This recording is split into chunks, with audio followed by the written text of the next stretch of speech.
In the late 1960s and early 1970s, a number of new development NGOs were formed in Ireland. The rise of television and the resulting new phenomenon of live coverage of humanitarian crises, such as the Biafra War, meant that development issues and Ireland's relationship with the developing world received greater attention. In 1974, 14 development NGOs felt the need to create a network to provide a collective platform for interaction with the new state body, Irish Aid, and for putting pressure on the government to dedicate sufficient resources to the Overseas Aid Programme. The Voluntary Agencies Liaison Committee was established. 3 years later, this committee was replaced by the Confederation of Non-Governmental Organisations for Overseas Development, or CONGOD. A more organised network, CONGOD was formed to promote closer working relations between member agencies, as well as help them to speak with a single voice on development issues. The priorities of CONGOD included development education, funding for Irish overseas development aid, the criteria for which the Department of Foreign Affairs selected bilateral programme countries, the need for a Minister of State for Development Cooperation, and elections to the European Parliament. Over the past 50 years, Dochas has supported the sector here in Ireland and every single one of its members to perform to the very highest standards of integrity and impact. Dochas has focused on what has been most important at critical times, whether that was governance, accountability, programme impact or advocacy. In 1978, a pamphlet, World in Crisis, was launched. In 1980, the Independent Commission for International Development Issues developed the Brant Report, which suggested that there should be a large transfer of resources from developed to developing countries. CONGOD launched a briefing on the Brant Report, criticising the cuts in government bilateral aid to developing countries. CONGOD continued to critique the government cuts to aid throughout the early 1980s. In 1984, CONGOD launched the publication 75-25, Ireland in an Unequal World. This was followed by subsequent publications in 1991, 75-25, Ireland in a Still Unequal World, and in 1996, 75-25, Ireland in an Increasingly Unequal World. Dochas has really helped the sector progress over the last 50 years. It plays a pivotal role in bringing organisations together to discuss key issues of mutual concern, such as the overseas development budget and the impact of the climate crisis. It has led on ensuring the highest ethical standards in how the sector communicates to the Irish public on extreme poverty and on the various humanitarian crises around the world. Dochas really amplifies and strengthens the voice of the sector, making us greater and stronger than the sum of our parts.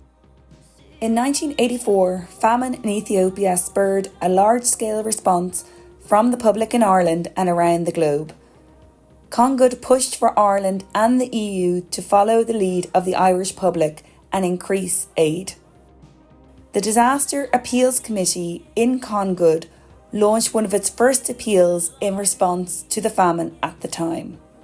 Dochas has always advocated, initially probably with the government, but I'd say in more recent years we've got a bit cleverer and have talked to opposition parties in that as well to ensure that there's cross-party support for international development in Ireland. And in many ways that's just reflective of what Irish people think. The Worldview report, again, which Dochas has led on, has given us the evidence to say that the vast majority of Irish people are hugely supportive of our international development programme. In 1987, CONGOD organises the first ODA campaign in response to a government cut to the aid programme from £43 million to £32 million. In 1992, Irish NGOs responded to the famine in Somalia. In 1993, Dochas is officially launched following the merger of Congood and the Irish National Assembly. In 1994, Irish NGOs scaled up their response to the genocide in Rwanda, providing emergency aid and assistance. In 2002, the first MOU is signed between Dochas and Irish Aid, the purpose of which was to enable Dochas to become a more actively engaged and better resourced partner of Irish Aid in order to reinforce our common overarching goal of reducing poverty throughout the developing world.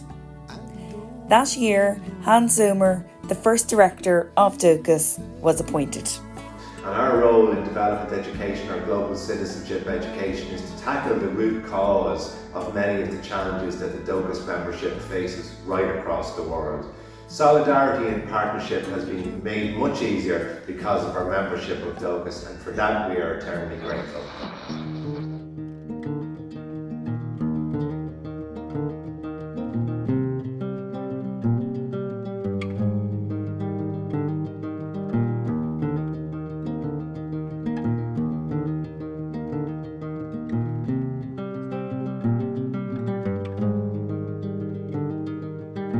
One night to be confused, one night to speed up truth. We had a promise made, 4 hands and then away, both under influence. We had divine sense to know what to say. Mind is a razor blade to call for hands of above, to lean on. Would it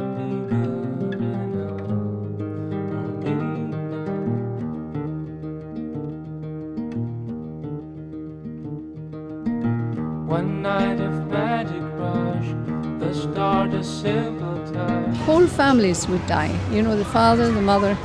And at that time, there was nothing being done. It was absolutely awful. You just wonder how the people kept going.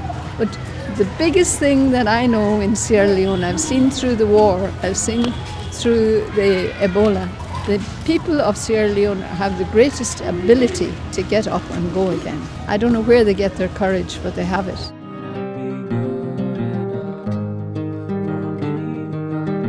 To call for hands above, to lean on, would it be good enough? And you. When COVID-19 reached Kenya, one of the first phone calls we received was from the CEO of Dochas to check if we were okay, reassuring us and offering us support. Dochas helped us to navigate the pandemic. They amplified our voice through creating a video of our response, which enabled us to gain more resources. Asante Sana Dochas, and happy 50th birthday. To lean on, would it be good enough for me? To call for hands above, to lean on, would it be good enough? And you knew the hand of the devil, and you kept us awake with false teeth, sharing different. At Concern Worldwide, we deeply appreciate the Dochas network, which is central to coordination and partnership between NGOs working on international development. By working together, we are much more than the sum of our individual parts, and so make a greater contribution to achieving a more just and peaceful world. In 50 years, Ireland's contribution to global development has been immense, and of this we should be proud. Congratulations, Dochas.